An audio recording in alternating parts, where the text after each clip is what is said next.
सबसे पहले तो इंट्रोडक्शन, उसके बाद सेकंड पॉइंट है हमारा रिफ्लेक्शन। क्या देखेंगे? Reflection with laws. तीसरा इमेज और इसके टाइप्स।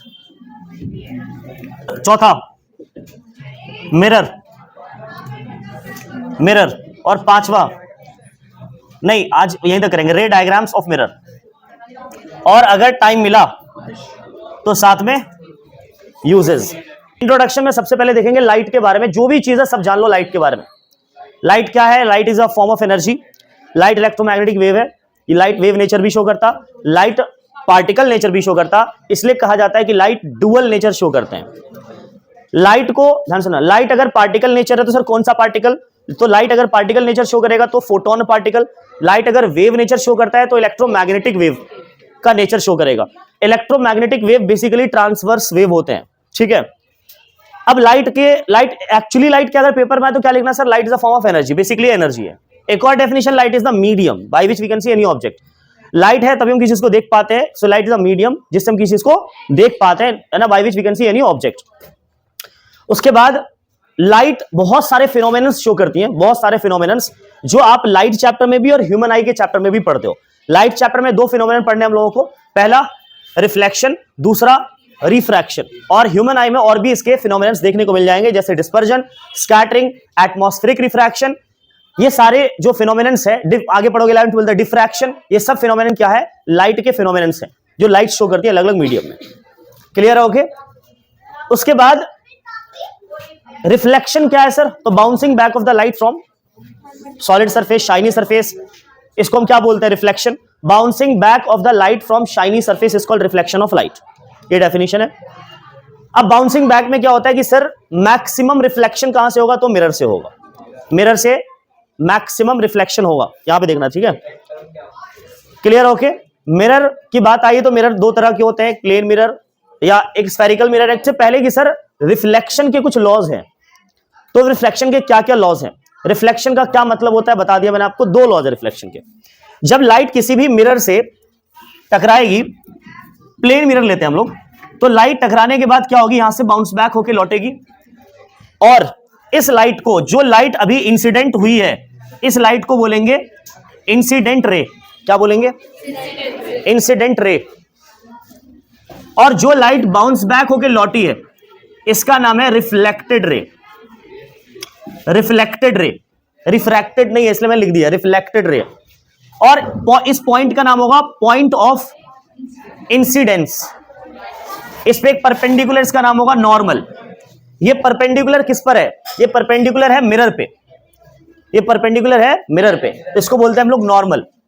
यहां पर ये एंगल ऑफ इंसिडेंस है और ये एंगल ऑफ रिफ्लेक्शन है, ठीक है। एंगल आई मतलब angle of incidence, angle r मतलब एंगल ऑफ रिफ्लेक्शन। अब दो लॉज है। पहला law, first law, angle of incidence is always equal to the angle of reflection. दूसरा लॉ है कि incident ray, reflected ray and normal all lie in same plane. एक plane में lie करना चाहिए। लाई कर रहा, दिख रहा साफ साफ? क्लियर है? ओके। ये दो लॉज है। क्या क्या है? Angle i always equal to angle r, और दूसरा law incident ray, reflected ray and normal all lie in same plane. इस बात की पूरी गारंटी अगर आपने ध्यान से सुन लिया तो मिरर वाला सारा पार्ट, और इसमें थ्योरी पार्ट कम है, इसमें न्यूमेरिकल्स ज्यादा है। पता है आपको, लाइट में, इलेक्ट्रिसिटी में न्यूमेरिकल्स बहुत ज्यादा है। तो अगर आपके ये थ्योरी पार्ट्स क्लियर होंगे थोड़े बहुत, तो न्यूमेरिकल अपने आप हो जाएंगे। सुन लो ध्यान से। ये दो लॉज हो गए। अब इससे थोड़ा हट के बात करते हैं कि सर रिफ्लेक्शन तो दो तरह के होते हैं, एक होता है रेगुलर, एक होता है डिफ्यूज्ड। तो सर रेगुलर रिफ्लेक्शन का क्या मतलब है? रेगुलर रिफ्लेक्शन मतलब अगर रिफ्लेक्शन स्मूथ सरफेस से हो रहा है, प्लेन सरफेस से हो रहा है, तो इसको बोलेंगे रेगुलर रिफ्लेक्शन। और अगर रिफ्लेक्शन कोई ऐसे रफ सरफेस से हो रहा है, तो इस रिफ्लेक्शन को बोलेंगे हम लोग डिफ्यूज्ड रिफ्लेक्शन। क्या बोलेंगे? Diffused reflection. अब सर इन दोनों में बेटा एक बात ध्यान रखना सभी लोग, जब मैं बोल रहा हूं तो मेरी तरफ देखना है, समझ आई बात? बस इतना ध्यान रखो। रेगुलर रिफ्लेक्शन और diffused reflection. Regular reflection, diffuse की पहचान क्या? सुन लो। मान लो मैंने यहां रेगुलर रिफ्लेक्शन के लिए दो इंसिडेंट क्या लिया बेटा? रे लिया, दो इंसिडेंट रे लिया। जब मैं इसकी रिफ्लेक्टेड रे बनाऊं तो इसकी रिफ्लेक्टेड रे आपस में पैरेलल होनी चाहिए। अगर रिफ्लेक्टेड रेज पैरेलल नहीं है, it means that it is not regular reflection. जैसे इसमें मैं एग्जांपल के तौर पे बना रहा हूं, एक रिफ्लेक्शन तो सर ये हुआ, क्लियर है, ओके, और एक रिफ्लेक्शन सर ऐसा हो गया। आप देखो दोनों इंसिडेंट रे लगभग पैरेलल है, बट दोनों रिफ्लेक्टेड रे पैरेलल नहीं है, मतलब ये डिफ्यूज्ड रिफ्लेक्शन होगा। क्या ये दोनों रिफ्लेक्शन क्लियर हो गया? Regular diffuse. सर सवाल ये है कि बताइए ये लॉज जो अभी आपने बताए, इन दोनों में से कौन ओबे करता है? ये लॉज ऑफ रिफ्लेक्शन को रेगुलर और डिफ्यूज्ड में से कौन सा लॉज ऑफ रिफ्लेक्शन को ओबे करेगा, कौन नहीं करेगा? तो लॉज ऑफ रिफ्लेक्शन को दोनों ही ओबे करेंगे, क्योंकि लॉज ऑफ रिफ्लेक्शन में एक रे की बात की गई है, एक रे की बात। ऐसा नहीं है कि सर बहुत सारे लाइट रे, बहुत सारे, जितने भी आप कोई भी देखिए, इस तरह का सरफेस मान लो, इस तरह के सरफेस पे आपने लाइट मारा, तो आपको सिर्फ एक रे पकड़ लो। जैसे मान लो मैं इस वाले को पकड़ लो, तो फर्स्ट नंबर को, आप इसके रिफ्लेक्शन को ध्यान से देखो, ये यहां जाके टकराई और यहां पे क्या हो गई? रिफ्लेक्ट कर गई। ये जिस पॉइंट पे इंसिडेंट हुई है उसके सरफेस को मैं छोटा सा सरफेस मान लेता हूं, छोटा सा, और ध्यान रखना कितना भी इरेगुलर सरफेस हो उसका छोटा सा सेक्शन एक प्लेन मिरर की तरह काम करेगा। किसकी तरह काम करेगा? प्लेन मिरर की तरह काम करेगा। और उस प्लेन पर अगर मैं परपेंडिकुलर ड्रॉ करूं तो एंगल आई हमेशा किसके बराबर रहेगा? यही तो है आपका लॉ कि angle i should be equal to angle r. तो ये हर रे के लिए, चाहे उसकी रिफ्लेक्टेड रे एक दूसरे के पैरेलल हो या ना हो, हर रे के लिए, जैसे मैं इस वाले रे की बात करता हूं, दूसरी रे है, इसके लिए परपेंडिकुलर ड्रॉ, आई हमेशा आर के बराबर होगा। तो हर रे के लिए ये लॉज फुलफिल होंगे। आपसे पूछा जाए कि किस रिफ्लेक्शन में लॉज ओबे करेंगे, लॉज ऑफ रिफ्लेक्शन, आंसर होगा सभी रिफ्लेक्शन में, चाहे वो रेगुलर हो चाहे वो डिफ्यूज्ड हो। ये एक क्या मैं क्वेश्चन हो गया एक तरह का। अब एक अलग तरीके का क्वेश्चन आता है इसी पर, आई आर के बेसिस पर। कुछ तो डायग्रामेटिकल आते हैं, जैसे फॉर एग्जांपल मैंने डायग्राम बनाया, प्लेन मिरर है, ये इंसिडेंट रे है, ध्यान देने की बात को, ये रिफ्लेक्टेड रे। आपसे कहा जाए कि इसमें इंसिडेंट रे और रिफ्लेक्टेड रे के बीच एंगल जो बना है वो कितना है? 90 डिग्री का एंगल है। इंसिडेंट रे और रिफ्लेक्टेड रे के बीच एंगल 90 डिग्री का। बताइए एंगल आई और एंगल आर की वैल्यू कितनी होगी? ऑब्वियसली, क्योंकि बीच में क्या होता है? नॉर्मल। तो सर क्या होगा? 45 डिग्री हो जाएगा। क्लियर है? ओके, अच्छा, ये तो हो गया सर, डायग्राम बना के दे दिया। मान लो ऐसी पूछ दिया, इसमें लिखा हुआ है क्वेश्चन में, ऐसा क्वेश्चन आया पेपर में कि बताइए if the angle of incidence form the if the incident ray forms the 60 degree angle with the surface of a mirror, with the surface of mirror, कह रहा है कि एंगल ऑफ इंसिडेंस जो है, अब इसको बनाना पड़ेगा, आपको खुद ड्रॉ करना पड़ेगा। तो मिरर के सरफेस के साथ 60 डिग्री बना रहा है, तो मिरर का सरफेस ये है, राइट? क्या ये 60 दिख रहा है आपको? मतलब सर क्या है 60? तो बताइए एंगल आई की वैल्यू कितनी होगी? ऑब्वियसली जब एंगल, ये देखो इंसिडेंट रे 60 डिग्री का एंगल बनाएगा, जिस पॉइंट पे ये इंसिडेंट होगा उस पॉइंट पे क्या होता है? नॉर्मल। एक नॉर्मल ड्रॉ करो आप। नॉर्मल का मतलब क्या होता है बेटा? परपेंडिकुलर। मतलब ये पूरा 90 डिग्री, अगर ये पूरा 90 और ये 60 है तो ये कितना हुआ? अगर ये 30 तो रिफ्लेक्टेड रे भी कितना होगा? कर लोगे ऐसे क्वेश्चंस? चलिए एक क्वेश्चन और, ये लाइट ऐसे आई है परपेंडिकुलरली, कहां जाएगी? उसी पाथ पर रिट्रेस हो जाएगी। रिट्रेस मतलब उसी पाथ को फॉलो करेगी वापस। इस केस में एंगल आई भी कितना और एंगल आर भी 0, क्योंकि नॉर्मल भी उसी लाइन पे होगी ना। और एंगल आई होता क्या है बताना? The angle between the incident ray and normal. और जब ये खुद, इधर देखना जरा, ये इंसिडेंट रे अगर ये यहां आ जाए तो बताओ आई छोटा हो जाएगा। अब तो यहां आ जाए और छोटा, यहां आ जाए मतलब यहां पे आ जाए तो सर 0। मतलब जैसे जैसे इंसिडेंट रे नॉर्मल की तरफ जा रही है वैसे आई डिक्रीज कर रहा। अगर इंसिडेंट रे नॉर्मल पे आ जाए तो I will be 0। Clear? Okay, image बनती नहीं, बनाई जाती है। बनाई जाती भी नहीं, इमेज बनती नहीं, बनानी पड़ती है। थोड़ा सा ये ज्यादा इफेक्टिव लग रहा है ना। तो बात तो वही है कि लेकिन इमेज बनानी पड़ती है। चलो भाई देख लो, अभी फिलहाल लाइट की इमेज की बात कर रहे हम लोग। इमेज की डेफिनेशन सर आ जाए पेपर में, डिफाइन इमेज, तो क्या लिखेंगे? इमेज क्या है? तो आप सुनो ध्यान से। एक ऐसा पॉइंट जहां पर दो लाइट रेज रिफ्लेक्शन के बाद या तो रियली में इंटरसेक्ट कर जाए या इंटरसेक्ट करता हुआ दिखाई दे, अपीयर हो इंटरसेक्ट करता हुआ, तो उस पॉइंट का नाम रख देंगे image. The point at which two light rays intersect actually और virtually after the reflection, actually या फिर वर्चुअली इंटरसेक्ट करे रिफ्लेक्शन के बाद, तो हम कहेंगे यहां पे इमेज बनेगी। क्लियर है ये बात? कोई प्रॉब्लम यहां पर? अब सुन लो मेरी बात। सर कैसे? ये ध्यान देना मेरी बात सब लोग। क्या है? मिरर। मिरर जब भी बनाऊंगा ध्यान रखना एक रूल कि हमेशा पेंट राइट साइड करेंगे, ठीक है? इधर देखना, यहां पे कोई ऑब्जेक्ट है, यहां पे कोई ऑब्जेक्ट है, इसकी इमेज कैसे बनेगी सर? इसमें देख लो, ऑब्जेक्ट की इमेज बनाने के लिए ऑब्जेक्ट से बहुत सारी लाइट का, जाहिर सी बात है अगर किसी चीज की इमेज बन रही, इट मींस दैट वहां पे रिफ्लेक्शन हो रहा, बिना रिफ्लेक्शन के इमेज नहीं बनेगी, ध्यान रखना इस बात को, पहली बात। दूसरी बात, रिफ्लेक्शन यानी इमेज बनने के लिए इस पे लाइट का पड़ना जरूरी है, और फिर लाइट इसमें से पड़ के इसमें से लाइट का रिफ्लेक्ट होना जरूरी है, बाहर इमिट होना जरूरी है। तो अगर लाइट किसी बॉडी पे पड़ रही है और उससे फिर लाइट इमिट हो रही है, मतलब निकल रही है, तो उसकी इमेज आराम से आपको दिख जाएगी।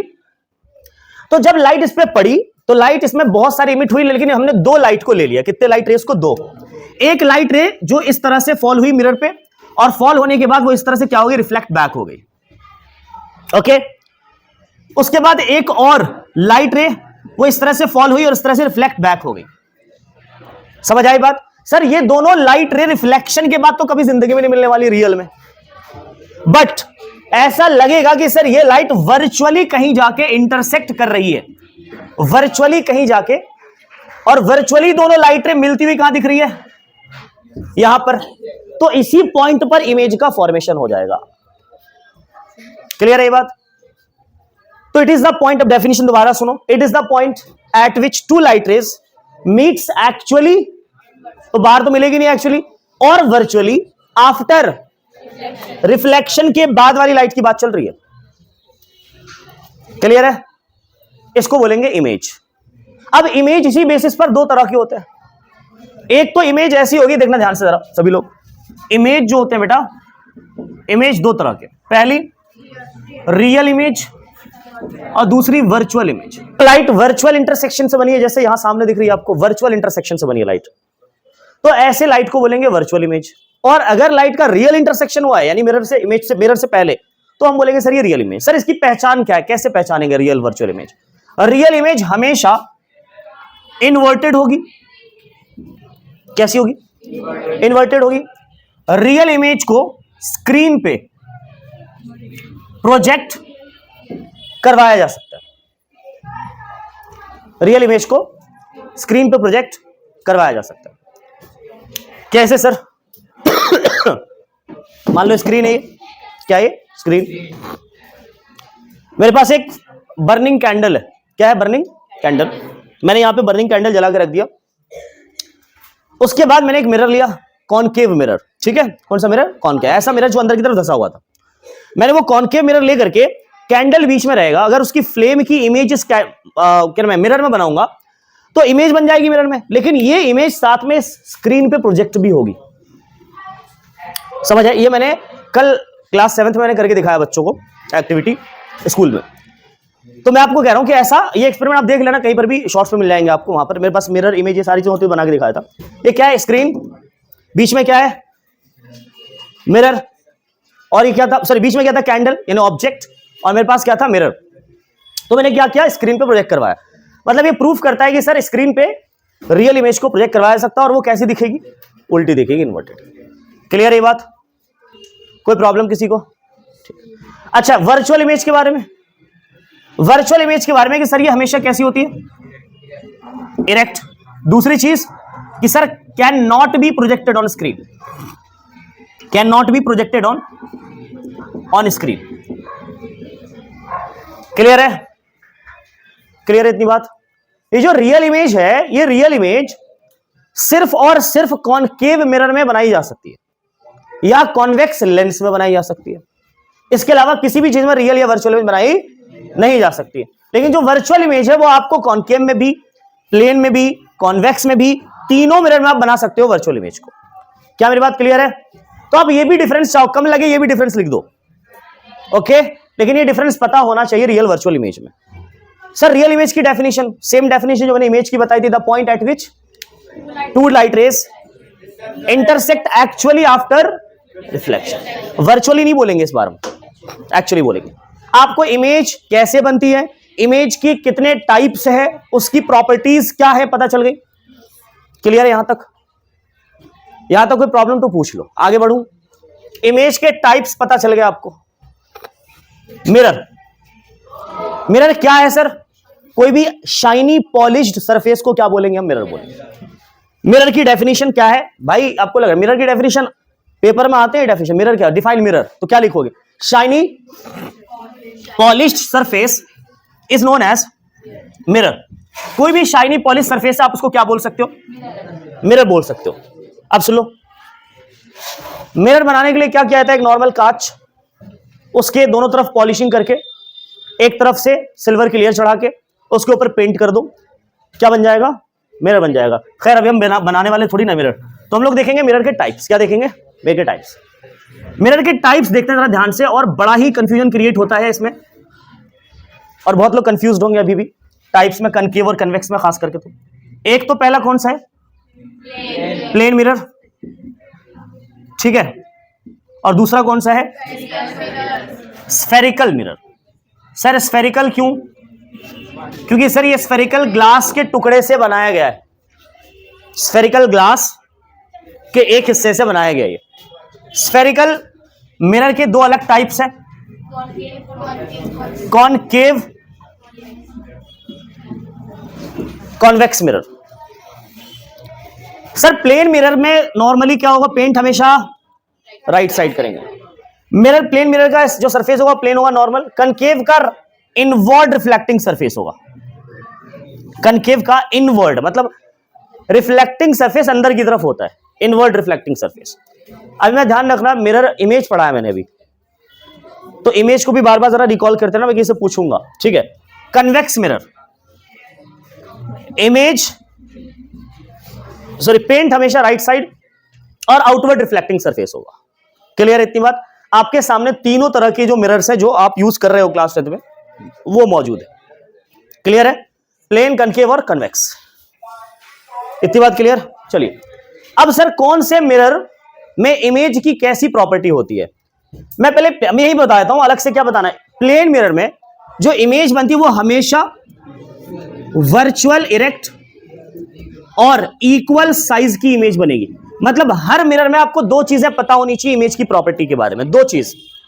पहला तो नेचर ऑफ इमेज और दूसरा है साइज ऑफ इमेज। ये सब में पता होना चाहिए। सर कनकेव मिरर में nature both real inverted and virtual erect दोनों बनेगी इसमें। साइज ये भी सर स्मॉल बी, लार्ज बी, स्मॉल बी, और क्या मैं इक्वल बी। क्या होगा बेटा? Size small, equal and large, तीनों तरह की इमेज इसमें बन सकती है। सर कॉन्वेक्स में नेचर ऑलवेज वर्चुअल, एकदम बिल्कुल प्लेन की तरह, वर्चुअल, इरेक्ट, और इसमें स्मॉल साइज की इमेज बनेगी हमेशा। एक बात ध्यान रखना, virtual, erect always, equal size हमेशा। इसमें रियल इन्वर्टेड ऑलवेज या हमेशा रियल इन्वर्टेड बनेगी। हमेशा लगाने से एक चीज ये निकल जाएगा फिर यहां से, वर्चुअल इरेक्ट।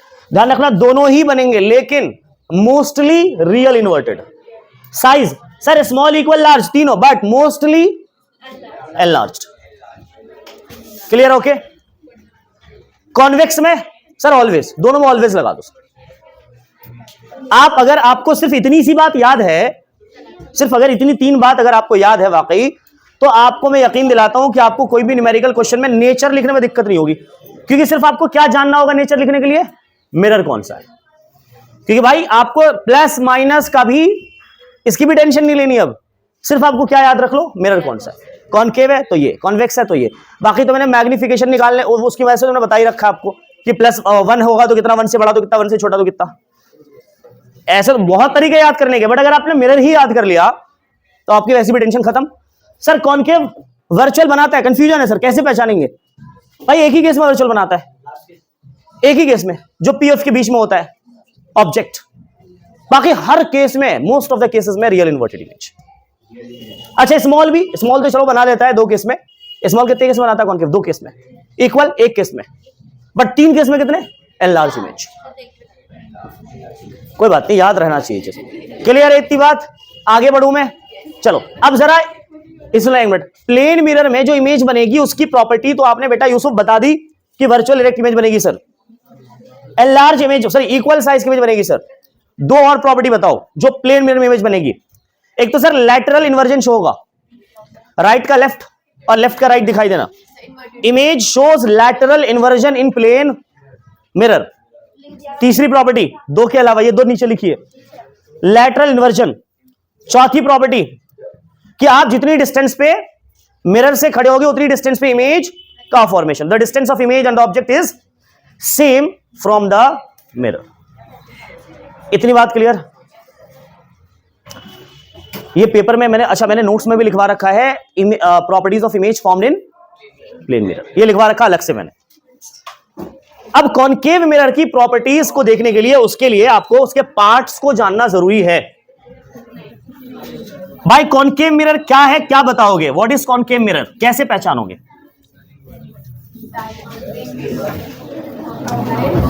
बोलिए। कॉनकेव मिरर कैसी होती है? डाइवर्जिंग। हाँ बिल्कुल गलत, कॉनकेव मिरर हमेशा कन्वर्जिंग मिरर होगी। ओके, मिरर के पार्ट्स, मिरर वैसे ये कन्वर्जिंग है क्यों? क्योंकि it converge all the light rays coming parallel to the principal. चलो बेटा, ये पोल है, प्रिंसिपल एक्सिस। जितना बड़ा ये सर्कल होगा, जितना बड़ा ये सर्कल होगा उसके बिल्कुल बीच में क्या आएगा? उसका सेंटर ऑफ कर्वेचर। और सी और पी के बीच में आएगा फोकस, प्रिंसिपल फोकस भी कहते हैं इसको। अगर जितनी लाइट प्रिंसिपल एक्सिस के पैरेलल आए वो इसमें सीधा जाके कहां मिलेगी? कन्वर्ज हो जाएगी। इसलिए इस मिरर का नाम रखा गया कन्वर्जिंग मिरर। पेपर में क्वेश्चन आया, गिव रीजन में ये क्वेश्चन आया कि concave mirror is called, give reason लिखा हुआ नीचे लगेगा concave mirror is called converging mirror. तो रीजन मतलब वजह बताओ क्यों? तो सिंपल सी वजह क्या? It converges all the light rays coming parallel to the principal axis at a given point या एट अ फिक्स्ड पॉइंट या एट अ फोकस, जो बोल दो आप। सारी पैरेलल लाइट जो प्रिंसिपल एक्सिस के पैरेलल आती है सबको ये कन्वर्ज कर देती है एट फिक्स पॉइंट पे, इसलिए इसको क्या बोलते हैं? कन्वर्जिंग मिरर बोलते हैं। चलिए तो अभी मैं इसको फिलहाल हटा रहा हूं, सुन लो बेटा।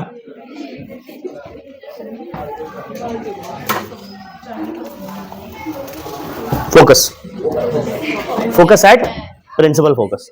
फोकस, इसकी डेफिनेशन पेपर में कई बार आया कि सर प्रिंसिपल फोकस क्या है। नॉर्मली अभी कल परसों किसी ने मैसेज किया, सर प्रिंसिपल फोकस की डेफिनेशन तो है ही नहीं नोट्स में।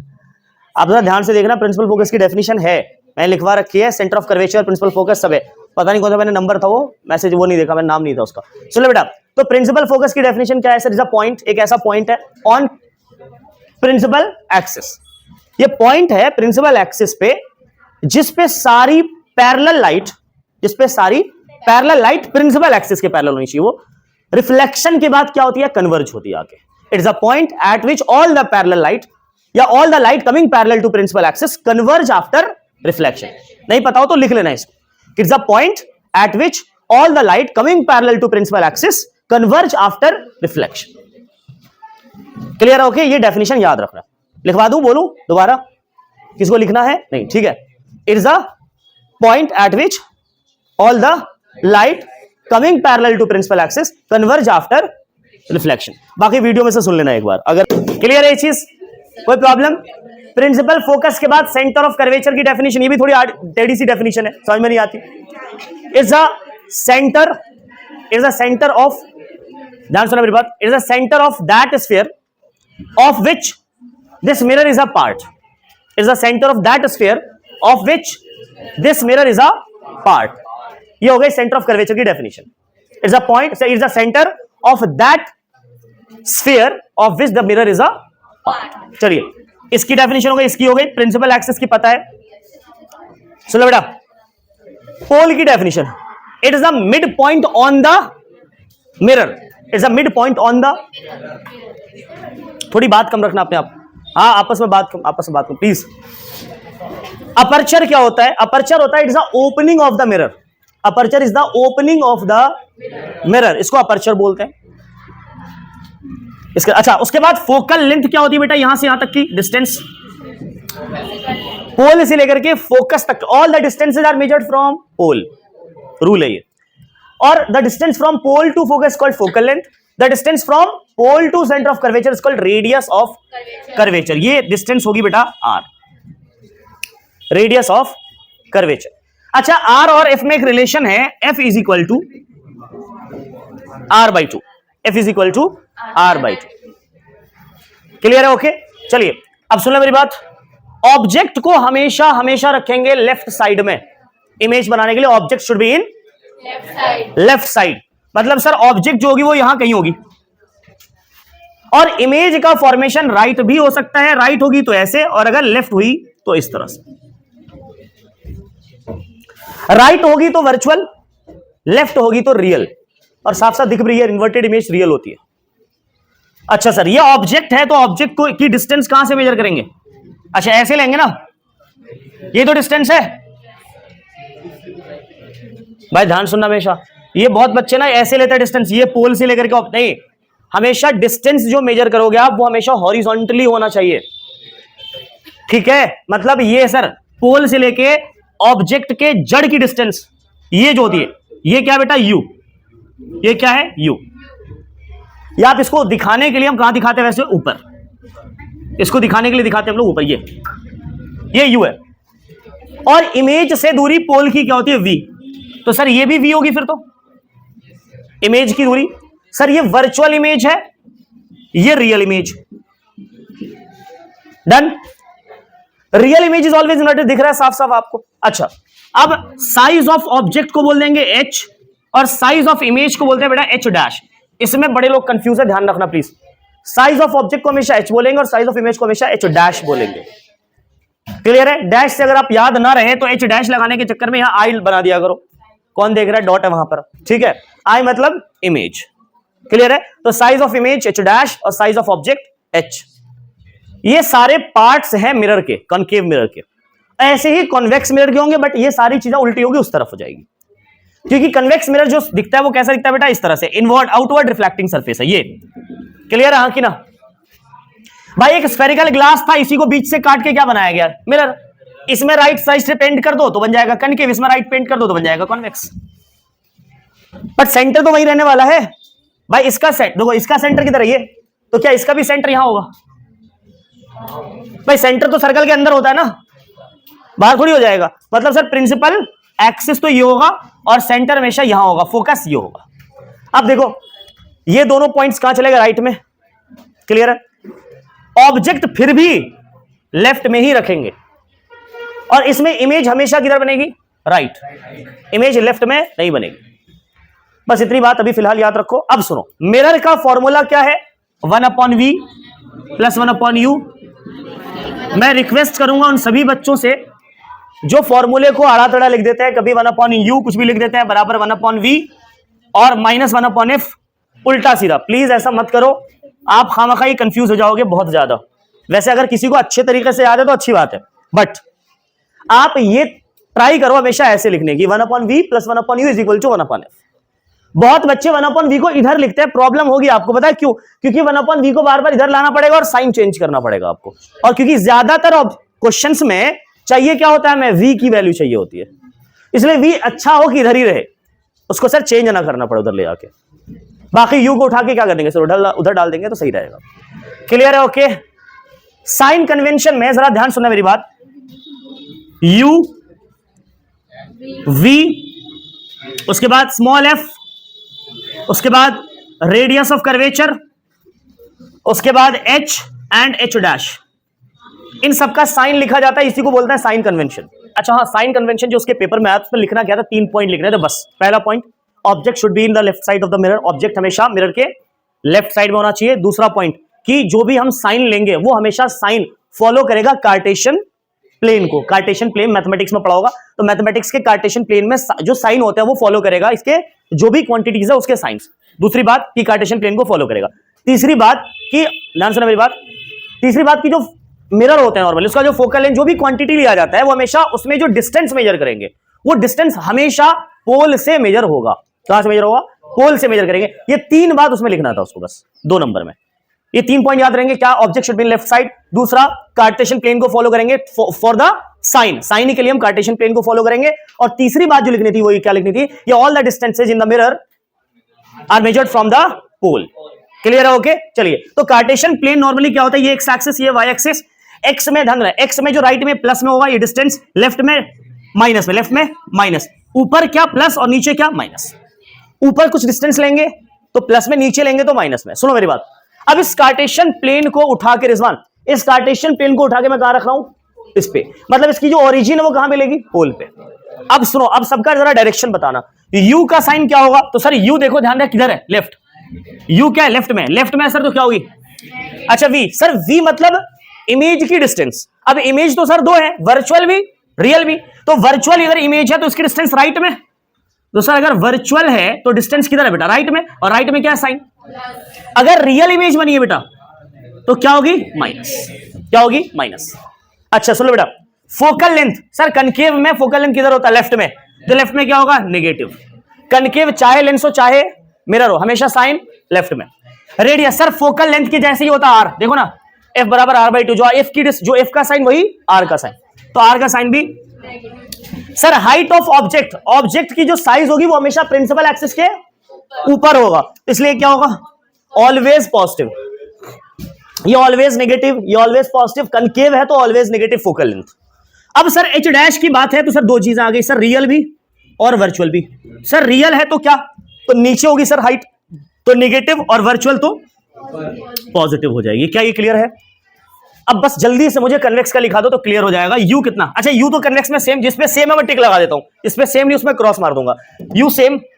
अच्छा वी तो एक ही केस है बस कन्वेक्स में, क्या केस है, सॉरी उल्टा बन गया, रियल एक ही केस है वी, किसके लिए, बस वर्चुअल, तो वी तो सर हमेशा कैसा होगा, वर्चुअल पॉजिटिव। अच्छा फोकल लेंथ सर माइनस से क्या हो जाएगा, प्लस हो जाएगा, मतलब ये सेम रहने वाला नहीं है, ऑपोजिट प्लस हो जाएगा, क्योंकि सर फोकल लेंथ किधर है, right.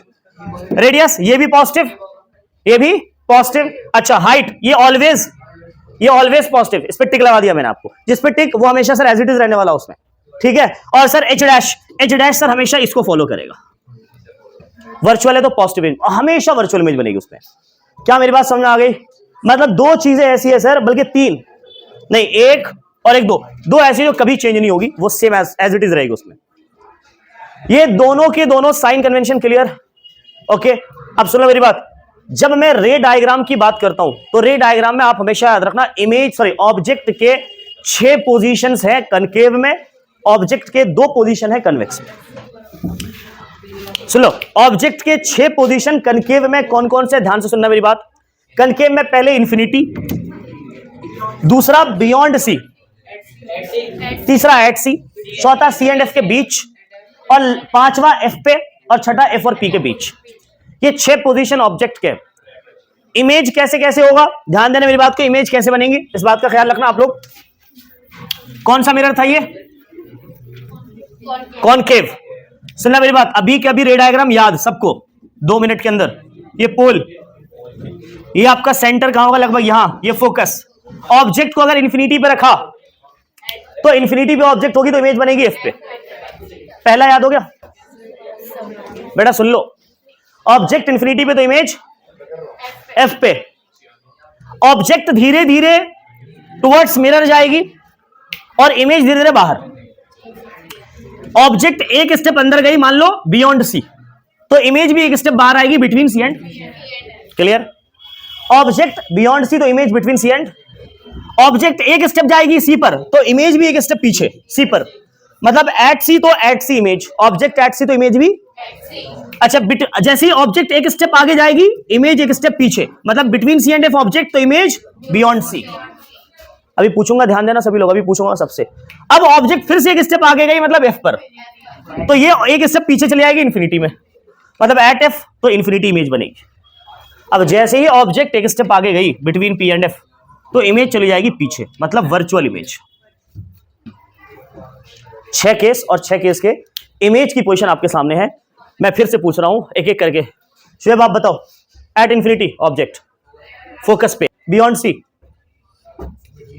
Between C and F, very good. Arsh, at C,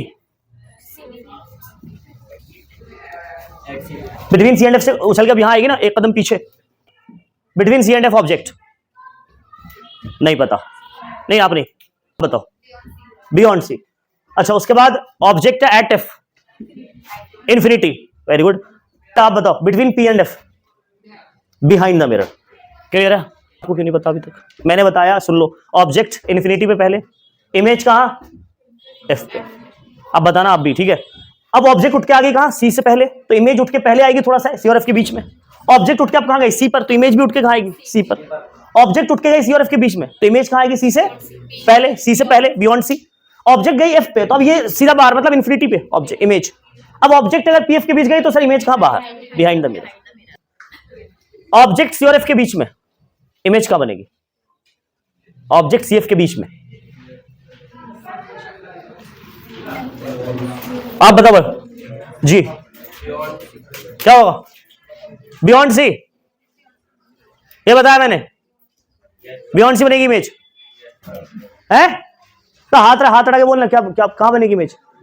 beyond सी बनेगी? हाँ, बियॉन्ड सी बनेगी, ठीक है। एट एफ, इंफिनिटी, चलो बहुत। एट सी, फिर एट सी, वही अच्छा एट सी बनेगी। आप between p and f, behind the mirror, very good, ठीक है। मतलब पक्का हो गया आपको ये position of image, position of object. Clear है? क्लियर है सबको? चलिए, बहुत बढ़िया। इसमें बेटा सिर्फ दो केस है। कितने केस? एक तो सुनो, एक तो इंफिनिटी वाला, तो एट एफ, एक इंफिनिटी तो एट एफ, दूसरा एट प्रिंसिपल, इसमें एट सी कुछ नहीं, एट प्रिंसिपल एक्सिस, तो इमेज बनेगी बिहाइंड द मिरर, या पी और एफ के बीच में, या पी और एफ के बीच में। एट प्रिंसिपल, दूसरा वाला क्वेश्चन क्या? एट प्रिंसिपल एक्सिस, तो इमेज कहां बनेगी? पी और एफ के बीच में, खत्म। दो ही केस है इसमें, और दोनों केस में कैसी इमेज? वर्चुअल। क्या इतनी बात क्लियर है? हाँ कि ना? बहुत बढ़िया। मतलब रे डायग्राम आप ड्रॉ कर लोगे? चलिए, नहीं जाना अभी, 1 मिनट और। पहला rule, first rule, concave mirror, pole C और ये एफ। पेपर में आया कि अगर मान लो इंसिडेंट रे सी से गुजरे सर, तो वो रिफ्लेक्टेड रे कहां जाएगी? उसी पाथ को रिट्रेस करेगी। क्लियर है? चलिए, पहला क्लियर हो गया। चलिए, अगर लाइट पैरेलल जाएगी तो वो हमेशा एफ पे गुजरेगी, मतलब एफ से पास करेगी। दूसरा रूल, दो रूल काफी, इसमें ना खिचड़ी बन जाएगी इसमें, देख लो। तीसरा रूल देखो इसमें, तीसरा रूल, ये क्या हमारा? पोल, ये क्या है? सी, ये क्या? एफ। पहला रूल क्या? सी से जाएगी सर तो रिफ्लेक्टेड रे सी पर, इंसिडेंट रे पैरेलल जाएगी तो रिफ्लेक्टेड रे एट फोकस पे जाके मिल जाएगी। तीसरा रूल कि सर अगर फोकस से कोई लाइट गई है, तब सर ये लाइट कहां जाएगी? अब इसकी रिफ्लेक्टेड रे एग्जैक्टली पैरेलल जाएगी। क्लियर है भाई? ये रूल क्लियर हो गया सर। कौन सा रूल था ये? तीसरा। चौथा रूल कि सर अगर लाइट पोल पर इंसिडेंट होगी ऐसे, तो सर जैसे प्लेन मिरर में लाइट होती है ना रिफ्लेक्टेड, वैसे ही जाएगी। तो मान लो छोटा सा सेक्शन क्या? प्लेन मिरर, ये ऐसे लाइट जाएगी। क्लियर है बेटा? ये कौन सा रूल था? चौथा। 4। अब सुनो मेरी बात, अगर लाइट प्रिंसिपल एक्सिस के अलोंग आए, मान लो ये लाइट ऐसे आ रही, देखो ऐसे आ रही लाइट, तो लाइट वापस कैसे लौटेगी? उसी पाथ को रिट्रेस कर देगी सर, उसी पाथ को रिट्रेस कर देगी। क्या 5 रूल क्लियर हुए इसके? हो सकता है पेपर में 1 नंबर में कोई सभी उठा के दे दे, इंसिडेंट बोलेगा रिफ्लेक्टेड रे, बताइए कहां से जाएगी? बता दोगे आराम से कि इंसिडेंट रे तो सर रिफ्लेक्टेड रे कहां जाएगी?